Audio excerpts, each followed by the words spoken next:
The Pixel 7a is imminent, and we've got the leaked images. So these are official, supposedly leaked images of the Pixel 7a. And you can see there's three distinct colors. There's a white, there's a gray color, and then there's this new blue. And I actually like the blue. It's like a light blue, kind of a sky blue. We don't know what the official Google names are for them yet. Maybe it's going to be simply sky blue. I don't know. I don't know what they're going to call it. But yeah, you can see one other thing. It looks just like the Pixel 7. And it's intended to. Of course, this is the 7a. The 6a looked a lot like the 6 series, a little bit more slimmed down. And that's basically what I expect out of this one. One curious thing I've been holding out, kind of wondering what's going on, is the camera situation. Because the camera in the Pixel 6a, they've had around for like 4 or 5 years. It's an old camera, but it's tried and true. It's been optimized. It's been tweaked and tuned and fine coat. They've done everything to it.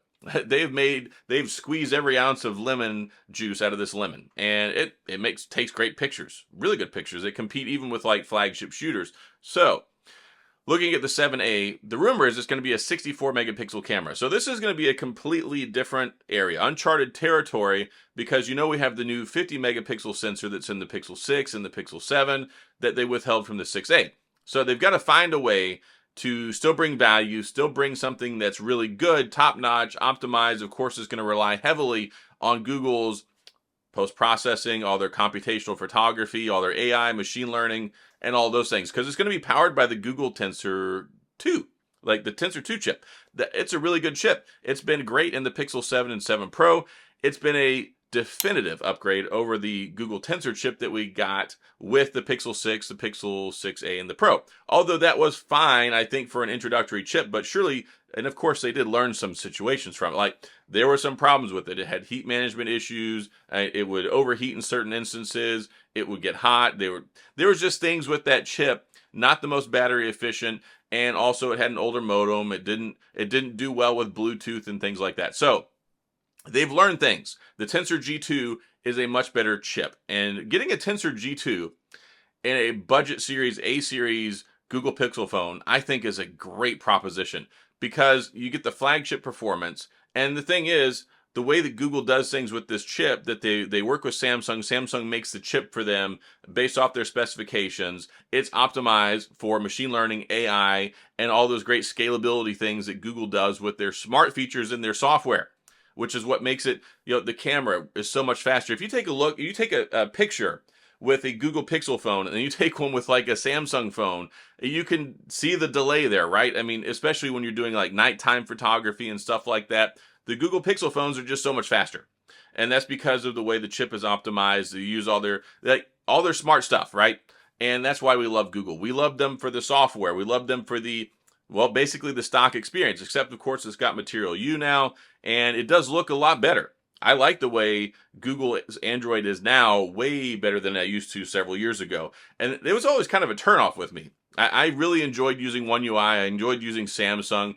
I enjoyed using some other phones. And then you would go to like a Pixel 4 and it's like, this is boring. It's like boring, like iPhone boring, right? It would just look plain Jane, nothing really going on there to see. And I like how they've changed things. They've spruced it up, done a lot of spring cleaning, and done some great stuff with it. And of course, Android 13 is a pretty nice, refined product now. So, looking at what we're going to get, if this 64 megapixel camera comes to fruition, it's going to be interesting scaling that and contrasting it with the 50 megapixel that's in the Pixel 7 series and probably presumably going to be in the Pixel 8 series just a couple months down the road once we get to the fall. So that's going to be interesting. And also, it's rumored to have 5-watt wireless charging, so that'll be interesting to have that budget level phone. And I'm really curious to see what the price is. I think the price is going to have to be really special because if you take a look at the Pixel 7, it's $599. It's been on sale for $449 all over the place, and you could even get it for like $298 recently on Mint Mobile with a year of service if you brought your number over. That's insane. And then they had other deals too. If you got the Pixel 7 Pro, you could activate it at Best Buy, get it for $599. That's insane. So if you could get a Pixel 7 Pro for $599 on sale, if you could get a Pixel 7 for $399, $449 on sale, what price is a Pixel 7a going to come in at, right?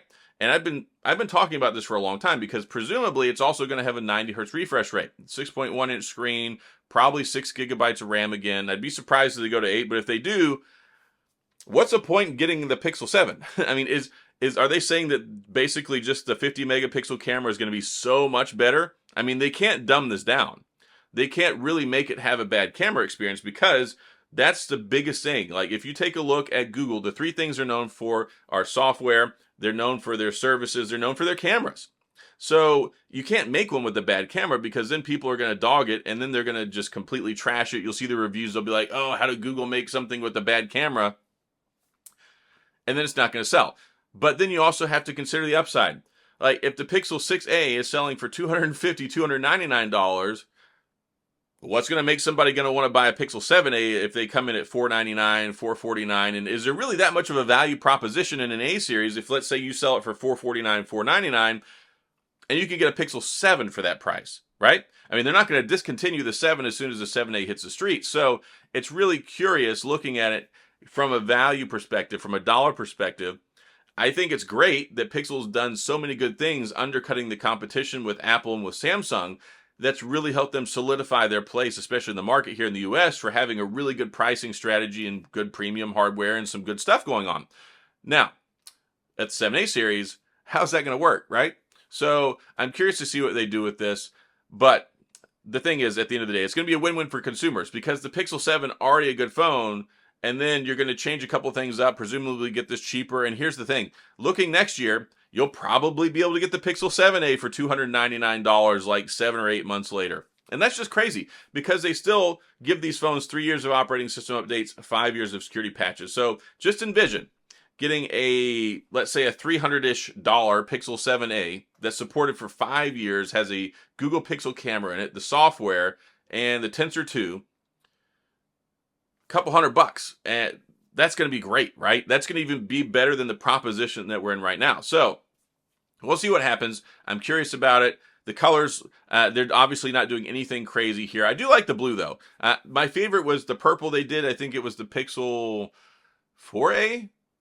It was a 3A or the 4A. They had a purple color, and I really liked it. Of course, I couldn't bring myself to go buy it because I had the white one already. But yeah, I like what they're doing here. I'm curious to see where this path goes, what the trajectory is, and how it's going to impact the other sales, because the Pixel 8 is going to be right around the corner. And then if you're selling a Pixel 7 or a Pixel 7a at like $300-400, who's going to want to go buy a Pixel 8, right? And that's why I've said for a while now, I think they need to make two phones.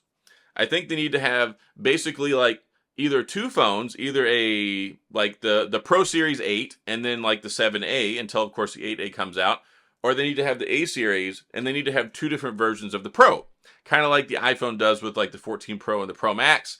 I think that's probably going to be a better thing, because if you keep having the cheaper one get better to where it's almost identical to the primary numerical phone, like let's say the 7, if the 7a is so close to the 7, people are not going to buy it because of the pricing, right? So you need to have either a high-level one and a low-level one, or you can have the two high-level ones and the one low-level one. And my guess is that's probably where it's going to head, because continuing to do it this way just doesn't make a lot of sense, because they're basically cannibalizing their own phones while they're still very, very relevant. So anyway, just wanted to talk about that. 7a is imminent. Those are the rumors I've heard about the colors. Of course, we've seen the leaked images, also talking about the hardware, talking about the camera, talking about some of the features, and we'll see where it goes. Google I/O is just a month away, which is presumably when they're going to officially announce this like they did last year. So we'll see soon, and hopefully we'll find out something about the Pixel Fold and also the Pixel Tablet, which who knows where that's at. I mean, that was advertised last Google I/O, and it was supposed to come out, I thought, this spring or something, but it's still not here. So we'll see what happens. Anyway, I'm going to quit talking. That's all I got for this video. If you have any questions, comments, you want to talk about it, let me know your thoughts on the A series, the Pixel lineup in general. We'll discuss it. If you enjoyed the video, please hit the like and the subscribe button and little notification bell if you want updates when new videos come out. And as always, thanks for being here. I appreciate you watching, and I'll see you guys next time.